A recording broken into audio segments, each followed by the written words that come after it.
Hey, step away from the pump. You don't look like you belong in a fleet vehicle. Buddy, I'm just getting gas. My wallet is right inside my Don't jacket. catch an attitude with me. I'm the one asking the questions here. Look, I am federal law enforcement. You need to back up. Listen. Fake badge or not, put your hands behind your back right now. Sir, if you touch me, you are ending your career tonight. Friday, late night 22, 41, humid, breezy under harsh canopy lights. The metal click of cuffs lands before the argument finishes sharp and final, and the bodycam's microphone pops as fabric scrapes the lens. A man's hands stay open at chest level beside a black SUV, but a rookie officer's voice cuts over the pump noise anyway. Stop moving. The gas station canopy throws white glare across everything, washing faces into bright patches and deep shadows like a bad stage light.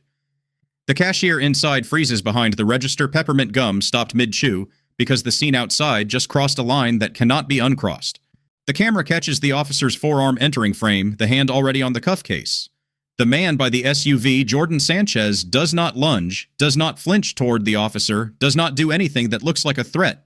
He shifts his weight a half step, more reflex than intent, because the wind pushes exhaust smell back under the canopy, and the pump's card reader chirps its error tone again.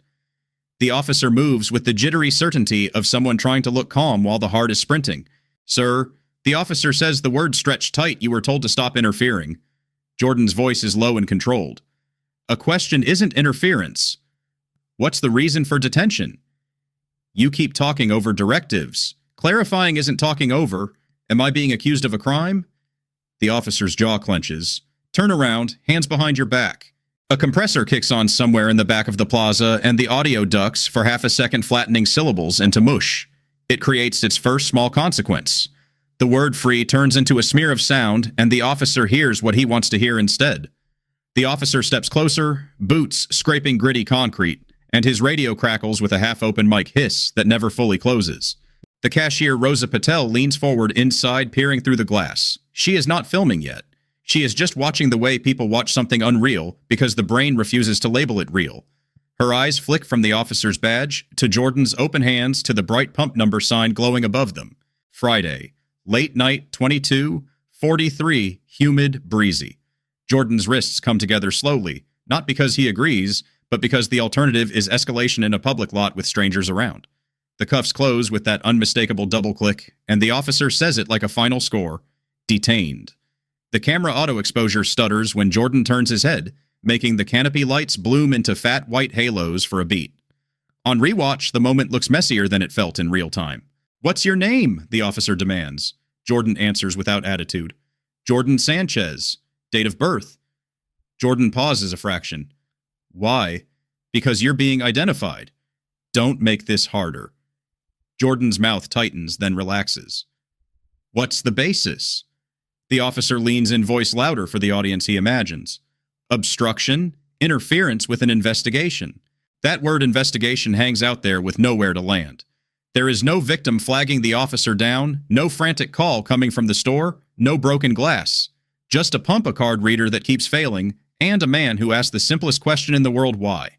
A sedan rolls in near the far pump. Two teenagers glance over phones, already half raised, then hesitate when they see cuffs.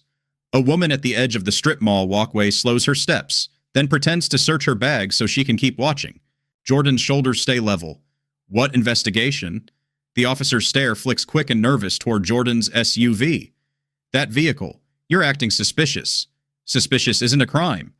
The officer snaps, don't argue. You can explain later. Jordan's head turns slightly, not toward the officer, but toward the storefront windows where his reflection bounces in the glass. The body cam catches the movement and hunts focus. It is the second imperfection, soft focus and sharpening that makes Jordan's face briefly unreadable. On the street side, the wind whips a corner of a paper receipt near the trash can into the air like a taunt. Inside, Rosa's manager is not present. The station is one cashier and a sleepy security monitor wall that nobody has time to babysit. Rosa reaches down, palms damp, and presses the button to open the small drawer under the register where a cheap notepad sits. She writes one thing, 2243 cuffs. Not because she knows where this goes, but because her gut says time is going to matter. A thin electronic beep starts chirping from outside low battery, maybe on the officer's radio, maybe on something else. The sound is small, but it digs under the skin like a needle. The officer's voice drops, and the performance turns into impatience. Do you have ID? Jordan answers. Yes. Where? In my wallet. Where's your wallet? In my front pocket. don't reach. Then you reach. The officer steps closer, then stops, then steps again, indecision visible in the camera's slight sway. The exchange is not dramatic in the way movies do it.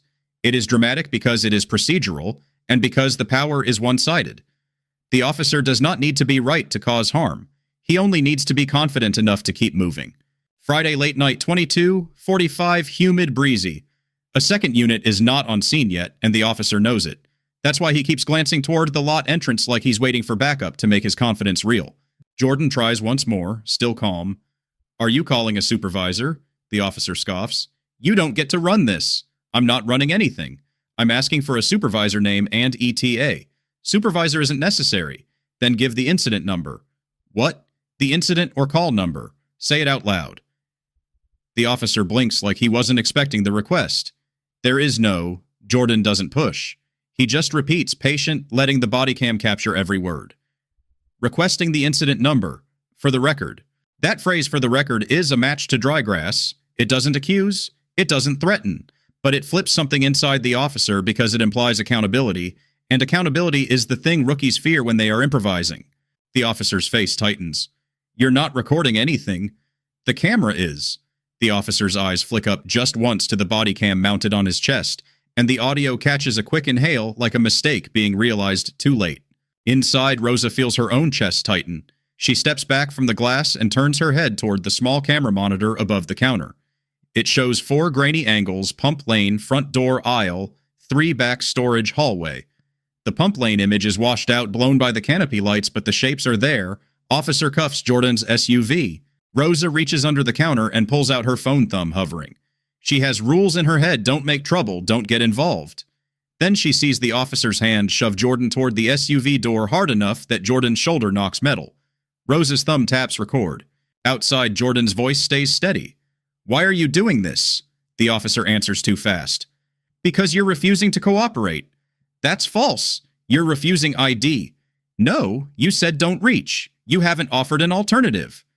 The officer's words pile on themselves, and for 1 second, he self-corrects mid-sentence, the only stammer in the entire story. "You didn't look, you never gave consent to search." He stops, catches himself, and changes the angle. "Stop trying to lawyer it." Jordan doesn't smile. Not lawyering, clarifying. The compressor kicks again. The audio dips. Somewhere in the station, a microwave hum starts, and then stops, adding another layer of mechanical noise that makes speech harder to parse on the Bodycam feed. That imperfection will matter later, because a single misheard word will become a false claim that needs to be disproven. The officer keys his radio. The click is loud, a hard plastic snap. "Dispatch, start me another unit." Dispatch replies in a clipped tone, partially obscured by static. The camera catches the officer's shoulders sag a fraction, as if help will save him from his own decisions. Jordan's eyes shift toward the store, toward Rosa behind the glass, and he does not plead. He simply meets her gaze for half a second, like he's acknowledging a witness exists. Rosa's hands shake so badly the video wobbles, and she lowers the phone slightly, trying to steady it against the counter. A new sound enters the scene, the pump's automatic voice, too loud, too cheerful. "Please see cashier." Jordan exhales slowly because the absurdity is physical. He came to buy gas, and the pump is now demanding customer service while he stands cuffed like a criminal. The officer says, "You got anything in that vehicle?" Jordan answers, "This is a gas station." That's not an answer. It is. It's context. What's the specific suspicion? The officer's eyes flash. "You're acting like you know better." Jordan's response is flat. Asking a specific suspicion is not disrespect. The officer shifts his stance so the camera angle catches Jordan's face more directly. The canopy light makes Jordan's skin look shiny like sweat, even if it might just be humidity. The camera's autofocus hunts again. The officer's voice hardens. "Last warning. Give me ID or you're going in the back of my car." Jordan nods once, then retrieve it. "Please, and state your badge number while you're at it." The officer's mouth closes. For a heartbeat, he looks like someone who realizes he forgot his lines. Then he snaps, "You'll get everything at booking." Jordan answers still even. This is not a booking situation. The officer says it is now. The sentence ends like a door slamming, and it raises one question that doesn't go away if this is now what happens when someone else shows up and asks what now was based on. Friday, late night, 22:47, humid, breezy. The second unit arrives, slow tires crunching over the gravel strip near the curb. Headlights wash the scene in a different color temperature, and the bodycam's white balance lurches, turning the background storefront neon into sickly green for a moment. Another officer steps out, older, slower posture, tired. He looks at Jordan in cuffs, then looks at the rookie, and his eyebrows lift not in approval, but in silent question. "Who's this?" the older officer asks. Subject Kieran Caldwell says quickly, too quick. Refusing ID, obstructing. Jordan speaks before the older officer can accept the label. Requesting incident number. Requesting supervisor. Requesting stated suspicion. Kieran snaps C. He keeps the older officer, cuts him off with a hand gesture. All right. All right. What's the original call? There wasn't a call, Jordan says. Kieran's voice rises. He was acting suspicious around the pumps. The older officer looks around as if searching for the suspicious act hiding behind a trash can. Suspicious how? Kieran's jaw works. He kept asking questions. The older officer pauses. Questions about what? About why he was detained. The older officer's stare turns sharp, and for the first time, the rookie looks younger. And why was he detained? Kieran's face tightens as if he's being betrayed by the most basic logic. Because he wouldn't just comply. That's not a basis, the older officer says, voice low enough to be heard, but not loud enough to embarrass him. Jordan doesn't pounce. He just stands cuffed and breathes, letting the silence do work. It is the first true silence beat earned heavy reel. The vending machine inside the station suddenly sounds deafening, its compressor hum filling the gap like a spotlight. The fluorescent buzz over the pump lane feels loud enough to vibrate teeth. Rosa, still filming, whispers a single word without meaning to. Wow! Her phone mic picks it up, but it's faint. Kieran tries to reclaim control. He's being detained for investigation. The older officer asks investigation of what? Kieran's eyes flick toward Jordan's SUV again. Possible stolen vehicle. Jordan's head turns slightly. That's false. Kieran barks, don't speak. Jordan's voice stays measured. It's registered. The older officer looks at the SUV, then at Jordan's calm, then back at Kieran. Run the plate. Kieran jerks his chin, already doing it. But the body cam captures something else. Kieran's hand doesn't move to the computer. His eyes flick to the store windows again, noticing phones, noticing witnesses. Rosa's second appearance begins quietly. She stops filming for a second, not because she's done, but because her phone flashes a warning, storage almost full. Her stomach drops. This is the tech fail that creates real micro-consequence. She cannot keep recording without losing the clip. Her thumb trembles as she deletes a few old photos with shaking speed, eyes darting between screen and window. Outside, Kieran keys his radio again. Dispatch, run a plate. Dispatch responds, but the audio breaks up, radio congestion, a clipped syllable. Kieran hears what he wants. He straightens as if dispatch confirmed his suspicion, even though the reply was not clear. The older officer's tone turns firm. You got a return, or you guessing? Kieran bristles. I'm telling you what I see, and what you see is a guy at a pump, the older officer says, keeping it factual. Let's slow down. Jordan uses that moment for the educational move again, clean and simple. Supervisor name and ETA, please. Kieran snaps no. The older officer exhales. You can request a supervisor. He says it to Jordan like a concession, then says it to Kieran like a reminder. He can request. Kieran's face tightens like he just swallowed something sour. Sergeant's busy, Jordan replies, then document that refusal on camera. Kieran flinches at the word document. The body cam catches it. The tiny twitch at the corner of his mouth, the nervous follower vibe, exposed.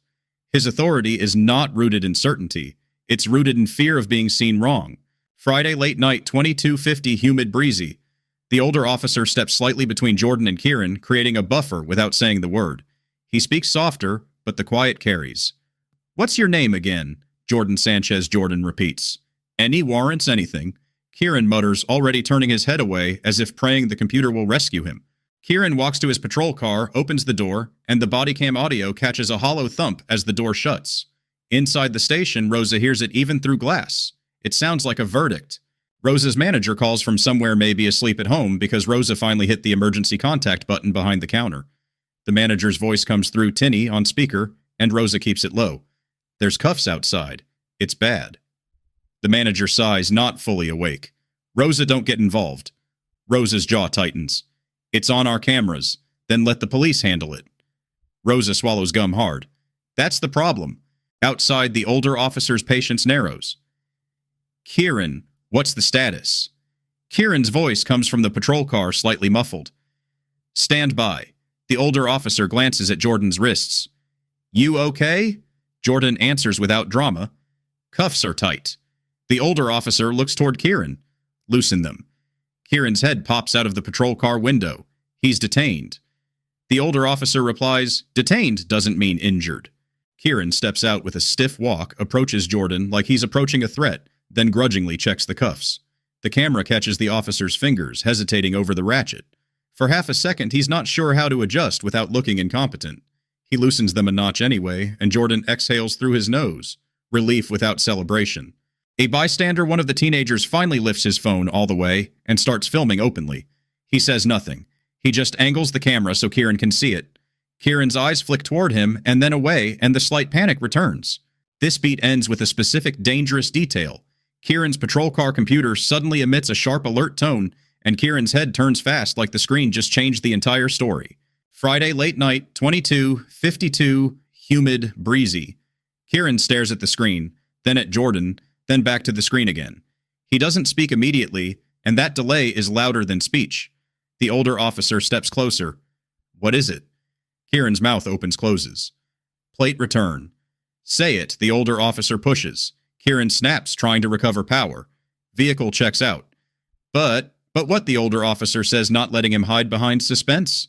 Kieran swivels the screen slightly as if reluctant to share. The older officer leans, eyes narrowing. The bodycam cannot see the screen, but it can see the older officer's expression shift from skepticism to something else, recognition maybe, or caution. Jordan stands still. His face does not change. That steadiness is its own clue, but it's still not identity. It's just composure. The older officer asks Jordan, careful now. You got another ID besides driver's license? Jordan answers yes. Kieran's voice sharpens. What kind? Jordan pauses. Not for you. Kieran's chin lifts. Not for me. Jordan's tone stays even. Not until a supervisor arrives. Kieran's ego flares. You're not in charge. Jordan replies. Neither are you alone on a guess. Kieran's hands twitch near his belt. The bodycam mic scrapes his jacket again, producing a muffled roar for half a second. That imperfection creates a second micro-consequence. Later, the muffled roar makes it sound like Jordan said something aggressive when he didn't, and Kieran will try to use that confusion. Rosa's second clue appears unintentionally. The store's loyalty system pings on her screen when Jordan's card attempt earlier tries to autocomplete. She sees the name populate without him saying it. Sanchez J, then the line cuts off. Rosa freezes. She doesn't know what it means, but she knows the system usually doesn't do that unless the customer has a profile or account. She bites her gum hard and her eyes flick back outside. The older officer keeps his voice neutral. We can clear this up fast. Just show ID. Jordan answers fast doesn't mean right. Kieran scoffs. That's cute. Jordan's head tilts slightly. Requesting incident number again. Say it on camera. Kieran's face flushes under harsh light. There is no incident number. The older officer glances at Kieran like he just admitted something serious. Then what are we doing? A new problem hits at the worst time. Kieran's radio coughs a burst of static, then goes dead for a moment. Tech fail? Maybe coverage, maybe a stuck channel. Kieran slaps the side of it once, then again. Dispatch does not respond to his next attempt. The older officer, now irritated, keys his own radio. Dispatch answers him instantly clean. The contrast is humiliating without anyone saying the word. Kieran's eyes flash with anger, not at Jordan, not at Dispatch, but at being exposed. He turns that anger into the only weapon he feels he has, escalation. All right, since you want to play games, you're going in the car. Jordan's voice stays low. That's retaliation. Kieran snaps, it's officer safety. The older officer steps in sharper now. No, we're not doing that without cause. This is the near-loss moment, the failure text. Kieran reaches for Jordan's arm anyway, trying to physically guide him, and the bystander phones rise in a quiet wave. The teenager's camera catches the older officer's hand blocking Kieran's, and the tension spikes, because the system is now arguing with itself in public.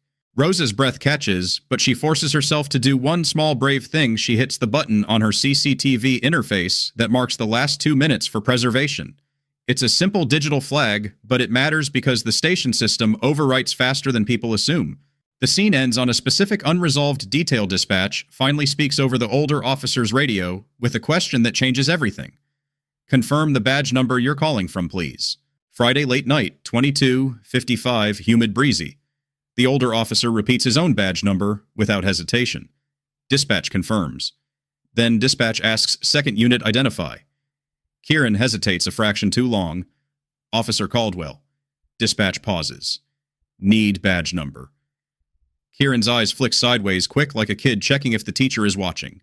He says a number, but the Bodycam audio catches a faint distortion right on the last digit radio compression, turning certainty into ambiguity. Jordan's head turns slightly and his voice is calm enough to be chilling. Say it again.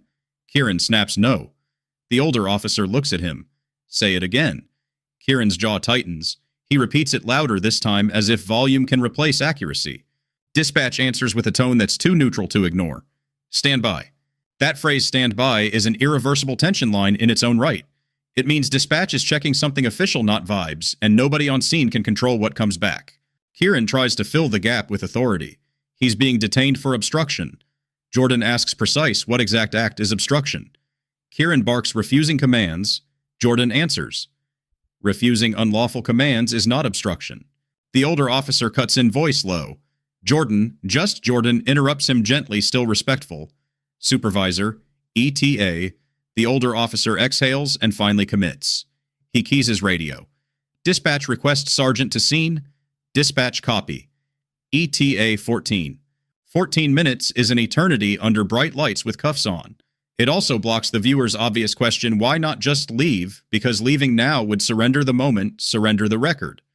Surrender the chance to stop Kieran from writing whatever story he wants later. Jordan stays because the evidence is being created live, and walking away would let Kieran control it. Kieran paces one step, then stops, then paces again. The Bodycam captures his boots scuffing the same spot. His breathing is audible when the compressor quiets, and that detail makes him human in the worst way, human enough to be capable of panicked decisions. Rosa watches from inside, jaw clenched. She is present again, not silent now. She opens the door a crack and calls out, voice trembling but firm. Officer, do you need the manager? We have cameras. Kieran snaps his head toward her like she lit a fuse. Ma'am, get inside. Rosa doesn't retreat fully. The cameras are on. Kieran points sharply. Inside. The older officer turns his head softer. Ma'am, thank you. Please stay safe. Rosa nods and closes the door, but she doesn't stop recording. Her heart is banging, and the gum in her mouth tastes like bitter mint. Dispatch returns. The audio is clean now, like the radio itself decided to behave for the important part. Officer Caldwell, confirm, are you operating under training officer supervision tonight?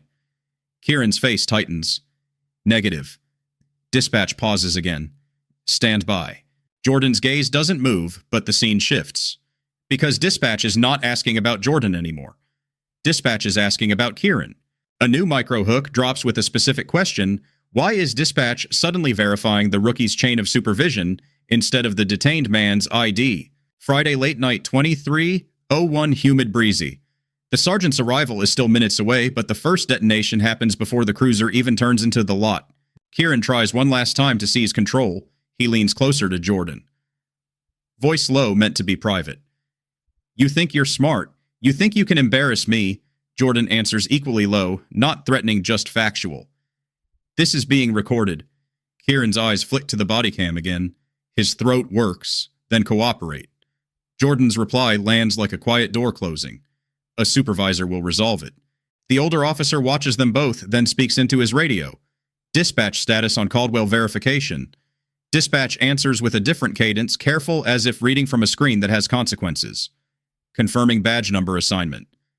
Badge number provided does not match Officer Kieran Caldwell in the roster database. The sentence hits the air like a dropped tool. Kieran's head jerks up. That's no. That's wrong. Jordan's voice stays steady. It's not wrong. The older officer's eyes widen a fraction. Kieran, what badge are you wearing? Kieran's hand goes to his chest as if to cover it. It's mine. Dispatch continues clinical. The badge number provided is assigned to a different officer, requesting supervisor contact immediately. Kieran's face drains. This is not the midpoint twist yet, but it's the fuse. The engine badge trace has started pulling on a thread that leads upward, and Kieran can feel it. He tries to pivot. Dispatch is confused. The older officer's voice turns hard. Take your badge off, Kieran. Kieran's eyes flash with panic. What? Remove it! Now! Kieran shakes his head. No. Jordan speaks the calm line that cuts. This is bigger than a gas stop. The sergeant's cruiser finally rolls in lights, not fully engaged, just a quiet arrival, like he hoped it would be routine. He steps out, sees Jordan cuffed, sees two officers tense, sees phones up, and his face tightens. "What is going on?" the sergeant demands. Kieran jumps in too fast. He obstructed, he refused. The sergeant cuts him off with a raised hand. "Stop." One at a time, he looks at Jordan. "Sir, name." Jordan answers, "Jordan Sanchez." The sergeant nods, then looks at Kieran. "Why is he cuffed?" Kieran's voice shakes slightly, masked as anger. "Officer safety." He wouldn't comply. The sergeant's eyes narrow. "Comply with what?" Kieran's mouth opens, but words don't line up. "ID." The sergeant looks at Jordan. "You have ID, Jordan." "Yes. Why didn't you show it?" Jordan answers plain, "Because the officer told me not to reach." Then escalated. The sergeant turns to the older officer. "Accurate." The older officer nods. "Accurate." Kieran blurts, "He was acting like he had rights." The sergeant's stare hardens. He does. Jordan's midpoint twist detonates in one line of dialogue through action, not narration. Jordan turns his head slightly toward the sergeant and says evenly, "Call the number on the back of the credential." "Confirm it." The sergeant's eyebrows lift. "What credential?" Jordan nods once minimal. "Front pocket. Retrieve it." The sergeant hesitates, then gestures to the older officer. "You, retrieve." The older officer steps in careful and pulls a wallet from Jordan's pocket. He flips it open and freezes expression, shifting instantly from routine to alert. He doesn't announce it loudly. He doesn't need to. His posture changes. He holds it so the sergeant can see. The body cam catches the reaction first. The sergeant's eyes widen a fraction, then his jaw locks. Kieran sees their faces and realizes the ground just dropped out. "What is that he demands?" The sergeant answers without raising his voice. "Step back." Jordan's true identity lands like a clean hammer strike, one sentence, no speechifying.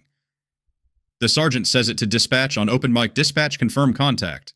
This is Agent Jordan Sanchez. Federal." Kieran's face goes blank.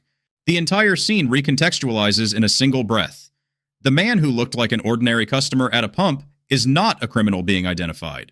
He is someone trained to be calm while people try to control him. And Kieran just put him in cuffs anyway.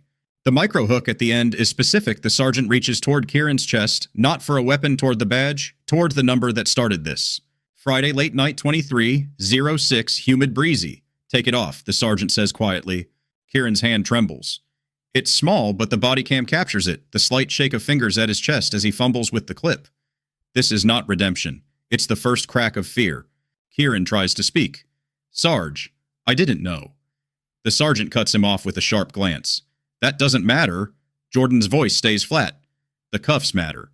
The sergeant nods. "Cuffs off." "Now." The older officer unlocks Jordan's cuffs with a quick, practiced motion. The metal opens and Jordan rolls his wrists slowly, not dramatic, just getting blood back. Phones keep filming. The teenager's camera catches the badge clip slipping in Kieran's fingers, almost dropping to the concrete. Kieran snatches it at the last second like the ground itself would accuse him if it clattered. Dispatch comes back with the confirmation tone tight now. "Supervisor badge number discrepancy confirmed.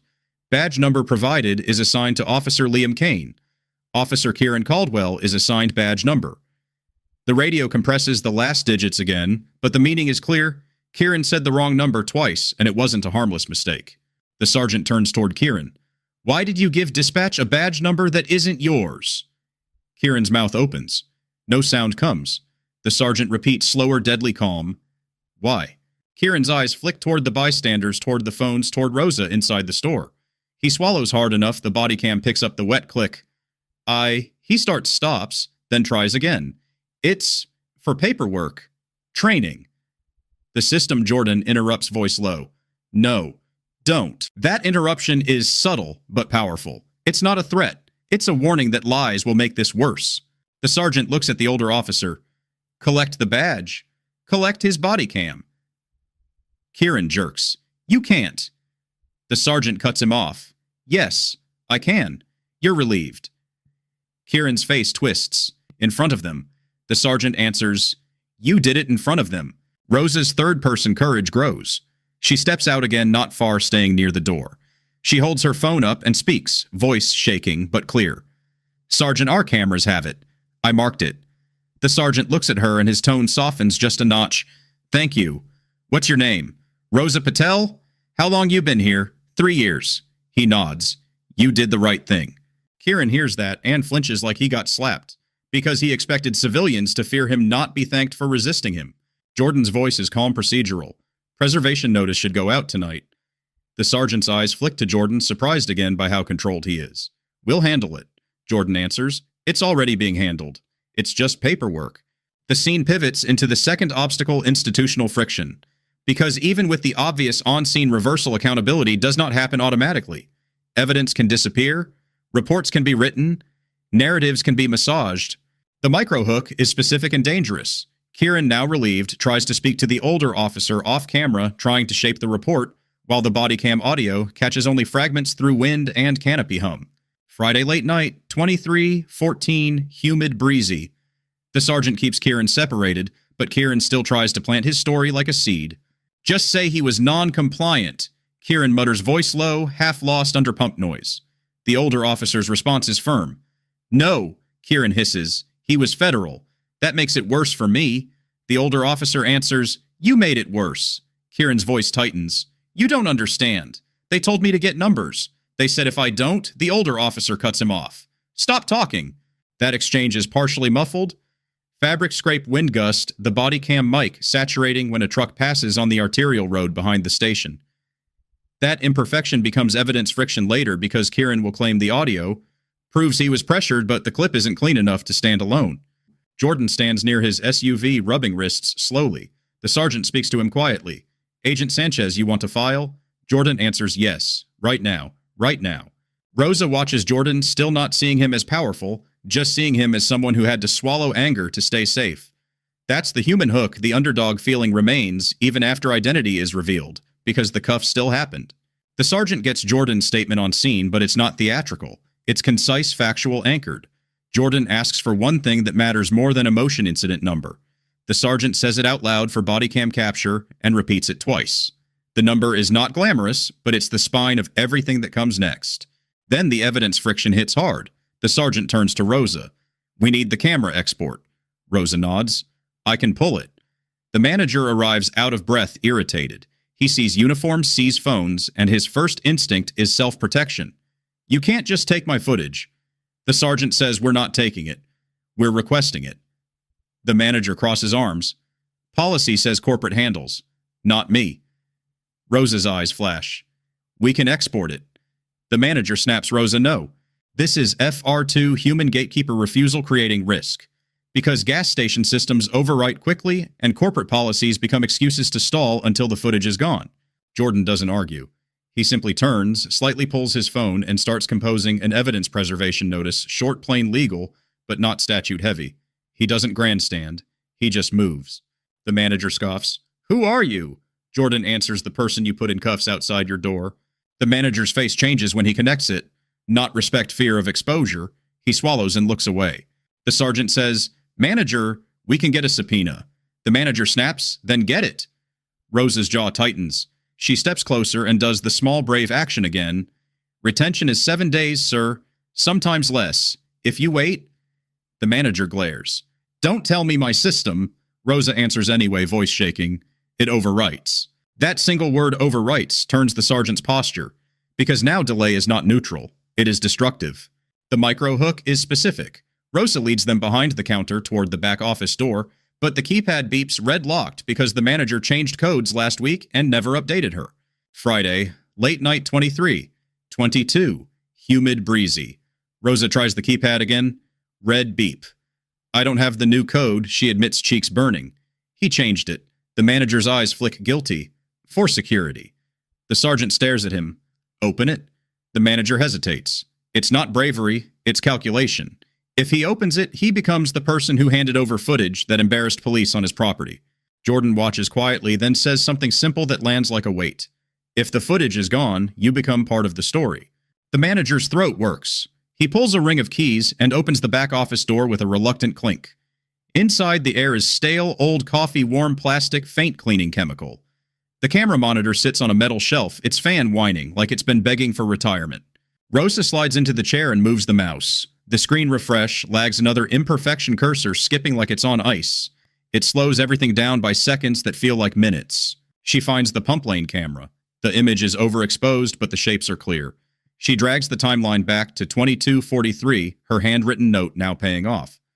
The system asks for admin credentials. The manager stands behind her, arms crossed. Corporate credentials. Rose's voice trembles. You have them. He says, not on me. The sergeant's patience snaps. Call corporate. The manager mutters, it's late. Jordan doesn't raise his voice. That's why this is happening. This is the procedural near loss. The export cannot happen without credentials, and the overwrite clock is ticking like a silent threat. Rose's phone vibrates again, storage warning. She stops recording and switches to camera mode, snapping a photo of the monitor showing the timestamp bar and the figures outside. It's not perfect evidence, but it's a bridge, something that proves the footage existed at this moment. Her hands shake so badly the photo blurs once, then she takes another, bracing elbows on her knees. The sergeant calls dispatch and requests a supervisor contact for the corporation. Dispatch puts him on hold, and hold music bleeds faintly through the speaker, tinny absurd, a bureaucratic lullaby. While the hold drags, Kieran sits in the back of another cruiser, silent. He stares at the floorboard, shoulders rigid. This is the villain crack moment beginning to form, but it hasn't fully landed yet because consequences have not arrived. Fear has. The microhook is specific. The corporate hotline finally answers, but the rep refuses to authenticate the request without a case number, forcing the sergeant to read it out loud on a recorded line. Friday late night, 23:31, humid, breezy. The sergeant reads the incident number slowly into the phone, making sure it's captured. The corporate rep repeats it back, mishearing one digit because the speakerphone is distorted by the monitor fan and the fluorescent buzz. Rosa's stomach drops as she hears the wrong number. Stop, Rosa says suddenly, louder than intended. The room goes still. She repeats calmer, that digit is wrong. The manager shoots her a look like she crossed a boundary. Rosa doesn't care. She points at her notepad, handwritten incident number the sergeant said earlier, and says, it's a 7, not a 1. The corporate rep pauses. Confirm. The sergeant repeats it again, clear. The rep confirms. This is the meaningful micro-consequence of imperfection. A distorted speakerphone almost corrupted the identifier, which would have broken chain of custody later by tying footage to the wrong file. Rosa's interruption prevents it not with heroics, just with attention. The corporate rep unlocks temporary export access. Rosa's hand trembles as she clicks export. A progress bar appears 3%, 7%, 12%. It crawls like it's moving through mud. Then it freezes at 19%. Rosa's breath catches. No. The manager mutters, told you. The sergeant leans closer. Why is it frozen? Rosa whispers not to anyone specific. Please. She taps the mouse, but the cursor lags. Jordan stands behind her, voice calm. Try lower resolution. Keep the time window tight. Rosa nods, fast switches settings, trims the clip to only what matters, 22:41 to 22:48, minimizing file size. She restarts export. The bar moves again, 6%, 11%, 16%. The printer on the shelf beside the monitor suddenly kicks on and spits out a blank page, someone's old job stuck in queue. The paper slides halfway, then jams at line 4, crumpling. The sound is loud, startling, and it makes everyone flinch. The sergeant rips the jam free with a sharp motion. The paper is warm, smelling faintly of toner and overheated rollers. Evidence has texture. Procedure has smell. The export hits 83%. Then the screen flashes a warning, network interrupted. Rosa's throat tightens. No, Jordan's voice stays steady. Local save. USB. The manager laughs bitterly. We don't have USB. Rosa snaps her head. Yes, we do. She opens a drawer and pulls out an old promotional flash drive with the station logo on it. She plugs it in. The system hesitates, then recognizes it. The microhook is specific the export completes, but the system generates a receipt header with a date field. Rosa's finger hovers, and Jordan says, market sample, redact. Friday late night, 23:44, humid, breezy. Rosa prints the export receipt, but she covers the header date field with a thick black marker and writes across it in block letters, redacted/sample export stamp. The paper feels slightly glossy, the ink smearing a little because the printer is warm. She makes a second copy and then signs the bottom with a shaky hand.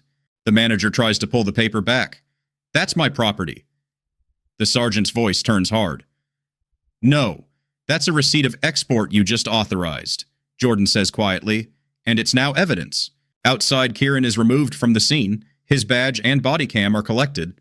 The sergeant calls it administrative. It sounds gentle. It isn't.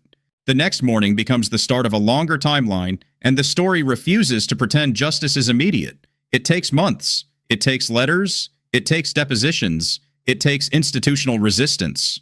Saturday, early morning, 6:18, overcast, sticky. Jordan sits in a quiet office, not glamorous, just functional cheap desk.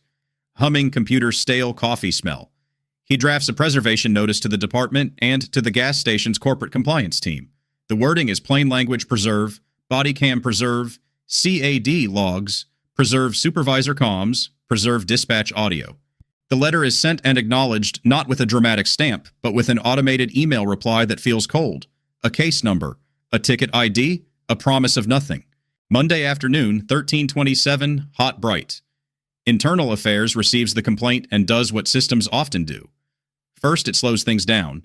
Requests for records are processing. Bodycam uploads are backlogged. Dispatch audio is queued. This is the second evidence friction FR1 tech delay because Bodycam uploads don't magically appear when they're inconvenient. The department's video portal shows pending for days. Rosa appears again not in the spotlight, but in the margins of reality. She receives a call from a department investigator asking for the CCTV clip again, as if it got corrupted. Rosa's voice shakes when she answers, "It's on a USB. 2 copies, receipt signed." She sounds proud and terrified at once. The department's first response tries to shrink the incident into a misunderstanding. Kieran's draft report claims Jordan refused to identify and made aggressive statements. It uses clean bureaucratic words to hide messy behavior. Jordan's team doesn't respond with anger. They respond with the engine badge trace. A records request is filed not for what happened, but for Kieran Caldwell's badge assignment history and radio identifier logs. The department stalls. A second request goes to dispatch administration. Dispatch responds faster because dispatch logs don't care about ego. A spreadsheet arrives with timestamps, weekday, time call queue, no incident date stated in narrative, just the forward march of minutes. It shows Kieran's unit ID, his radio, ID, the badge number, he spoke on air, and the system mismatch that dispatch flagged live. The lie is now mathematical, not emotional. Wednesday evening, 1952, humid, rainy. A meeting happens in a small conference room with a timeline board on the wall. It's not a courtroom. It's worse for a liar because it's quiet. Printed logs are taped in order. A Bodycam still frame is pinned beside the dispatch transcript. An email chain of command trace sits on the table showing who approved Kieran's solo patrol before completing required supervision. Names appear on that chain higher than Kieran. NIA investigator Calm Tired says one sentence that changes the direction.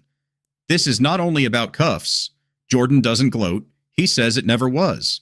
The department's first attempt at defense is credibility attack FR5. Someone suggests Jordan used his status to intimidate.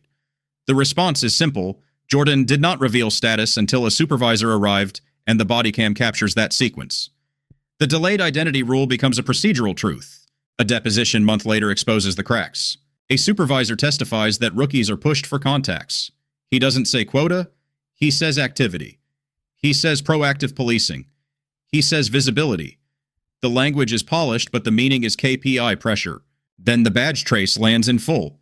The department's own records show Kieran used the wrong badge number repeatedly, and not as a typo. It was a workaround taught casually, a shortcut that allowed reports to route through a senior officer's credentials for faster approval. It's paperwork laundering. The chain of command emails retrieved lawfully show a training officer who wrote, "Let him ride solo tonight. He needs confidence." That sentence becomes liability. Friday. Late night 22, 41 humid, breezy replay context, not repeating phrases. The evidence slam comes in the form of synchronized sources Bodycam audio, of dispatch requesting badge verification, dispatch logs confirming mismatch, and the gas station's CCTV clip showing Jordan's hands open non-threatening while cuffs are applied. When the split screen is played in a hearing room, nobody cheers. Nobody gasps theatrically. The room just goes quiet, and the paper on the table, still warm from the printer, feels heavier than it should. Kieran's villain crack moment completes here in Beat 9's emotional lane, short and sharp. He sits at a table, hands clasped too tight. His fingers tremble again. His voice drops into a whisper that the room mic barely catches. It was supposed to be a stop. Then he looks down at his own hands like he doesn't recognize them. No redemption follows, just consequence. Months pass, not in exact dates in narration, only in procedural steps. Preservation notice acknowledged. Records produced. Deposition scheduled. A settlement conference held with stiff suits and colder coffee. The settlement arrives not as a victory dance, but as a packet. A check number. A monitoring agreement. A training overhaul. A Bodycam compliance audit. A written policy revision about handcuffing standards and supervisor call triggers. The dollar amount becomes public, but the more important number is the reform paragraph count. The department issues a public statement not emotional, not apologetic enough, but official. Kieran Caldwell is disciplined, then removed. A supervisor is counseled, then demoted. A training officer's discretion is restricted. The chain of command learns that shortcuts have receipts. Rosa's third appearance becomes the emotional landing pad. Sunday late afternoon, 1726, warm clearing skies. Rosa stands behind the counter again, peppermint gum back in her mouth, but she chews slower now. A new sign is taped near the register, CCTV retention 30 days. Evidence requests contact compliance. It's printed on thick paper, laminated. She runs her thumb along the edge, feeling the smooth plastic. Jordan walks in, not with an entourage, not with ego. He buys a bottle of water, pays, and says quietly, "You saved that footage." Rosa's eyes shine, not tears, just the bright, wet look of someone who held fear and did the right thing anyway. "I almost didn't. My phone was full." Jordan nods. "You still did." The manager now replaced watches from the back expression neutral. The station feels the same and different at once. The hum of the vending machine is still there, but it doesn't sound like helplessness anymore. It sounds like normal life. Jordan leaves with nothing flashy, just a quiet nod. Rosa watches him go, shoulders dropping as if a weight finally unhooked from her spine. The end.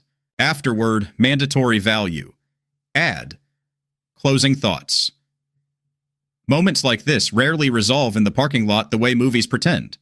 The turning point is almost always procedural, asking one clear question, requesting a supervisor, and preserving evidence before it disappears.